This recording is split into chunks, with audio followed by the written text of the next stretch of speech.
नमस्कार दोस्तों, मेरा नाम है आशीष राठौर। दोस्तों, देश में आज रोलिंग स्टॉक के क्षेत्र में नई नई ट्रेन्स आ रही हैं। हमारी नॉर्मल ट्रेन्स को भी एलएचबी कोचेस मिल रहे हैं और ये एलएचबी कोचेस काफ़ी अच्छी स्पीड के लिए जाने जाते हैं और सभी ट्रेनें इसका मतलब धीरे धीरे तेज स्पीड पे चलने के लिए अब कैपेबल हैं।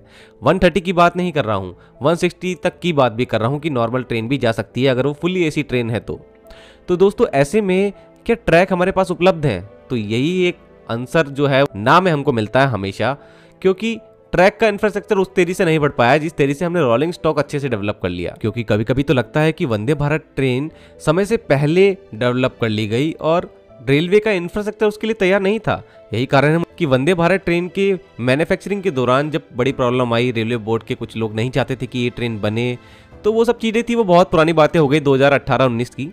लेकिन आज भी अगर हम देखें तो ट्रैक उस लायक नहीं है कि वंदे भारत ट्रेनें अपनी ट्रू स्पीड पर चल सकें और यही कारण है इनको क्रिटिसिज्म का सामना भी करना पड़ता है। और इस क्रिटिसिज्म को देख करके बुरा भी लगता है कि एक भारतीय रेलवे की नई टेक्नोलॉजी है जो कि आई और इसके आगे और भी सीरीज आएंगी ट्रेन की, लेकिन इनका क्रिटिसिज्म आज हो रहा है। वो बात मैं समझ सकता हूँ दोस्तों, वो होना भी ज़रूरी है क्योंकि ट्रेन स्पीड के लिए बनाई गई थी और स्पीड मिल नहीं रही। तो मिनिस्ट्री ऑफ रेलवे ने पिछले 2 सालों के अंदर जो एक्सीडेंट्स वगैरह देखे उसके बाद उनका ये फैसला एक तरह से हुआ है कि जहां जहां कवच इंस्टॉल होगा वहां पर अगर ट्रैक भी सपोर्ट करता है तभी 160 kmph की स्पीड पर ट्रेनें चलाई जाएंगी। जो पहले चल रही थी उनको भी अब पूरी तरीके से स्लो कर दिया गया और 130 kmph पर ही लेकर के आ गए हैं, जैसे गतिमान एक्सप्रेस हो गई। तो ये सब चीजें जो है वो कवच के ऊपर अब डिपेंडेंट हो गई हैं। मतलब ट्रैक भी कंप्लीटली सपोर्ट करे तो कवच इंस्टॉल होना जरूरी है 160 kmph पे ट्रेनों के चलने के लिए। तो अब पूरा फोकस कवच पे ही करना पड़ेगा।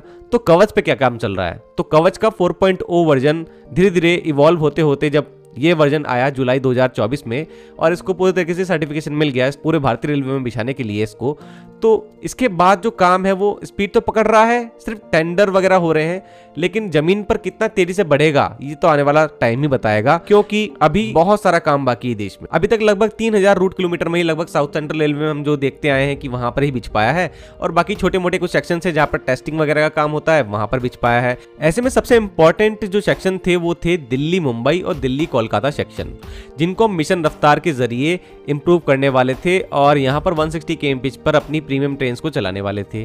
तो यहाँ पर भी अब सारा का सारा काम कवच पर आ गया है क्योंकि ट्रैक अपग्रेडेशन जो है वो लगभग यहाँ पर हर सेक्शन में हो चुका है। जैसे कि पहले की कुछ रिपोर्ट्स कहती थी रेलवे की, सभी यहाँ पर जोन जो थे वो अपनी अपनी जानकारी दे रहे थे कि उनके यहाँ ये सारा काम जो लगभग है 2025 तक कंप्लीट हो जाएगा। तो ट्रैक पर तो काम हुआ होगा जहां तक रेलवे कहता है पहले, लेकिन अब मिनिस्ट्री ऑफ रेलवे ने इन रूट्स पर लगभग 3000 रूट किलोमीटर का ये जो पूरा सेक्शन होने वाला है दिल्ली मुंबई और दिल्ली कोलकाता, यहाँ पर कवच बिछाने की जो डेडलाइन रखी थी वो मार्च 2025 रखी थी। लेकिन अभी नई रिपोर्ट ये आई दोस्तों, टाइम्स ऑफ इंडिया की तरफ से बताया गया है कि अब ये डेडलाइन दिसंबर 2025 हो गई है और मिनिस्ट्री ऑफ रेलवे ने इसको बढ़ा दिया है। तो इसका मतलब कहीं ना कहीं डिले हुआ है। तो अब कवच इंस्टॉलेशन जब तक नहीं होगा तब तक हम यही मान के चलते हैं कि मिशन रफ्तार कंप्लीट नहीं है और ट्रेन 160 kmph पर इन सेक्शंस पे नहीं चल सकती है। बड़े सेक्शन है, ट्रेनों की आवाजाही बहुत ज़्यादा है, ट्रैफिक बहुत ज़्यादा है, ऐसे में ये सारे काम करना मुश्किल तो होता है। लेकिन रेलवे क्योंकि काफ़ी टाइम से अपनी डेडलाइन देते आ रहा है और अब बाद में कवच की एंट्री भी हो गई, अब कवच लगाना ज़रूरी हो गया है, तो कवच के लिए भी अब वेट करना पड़ेगा।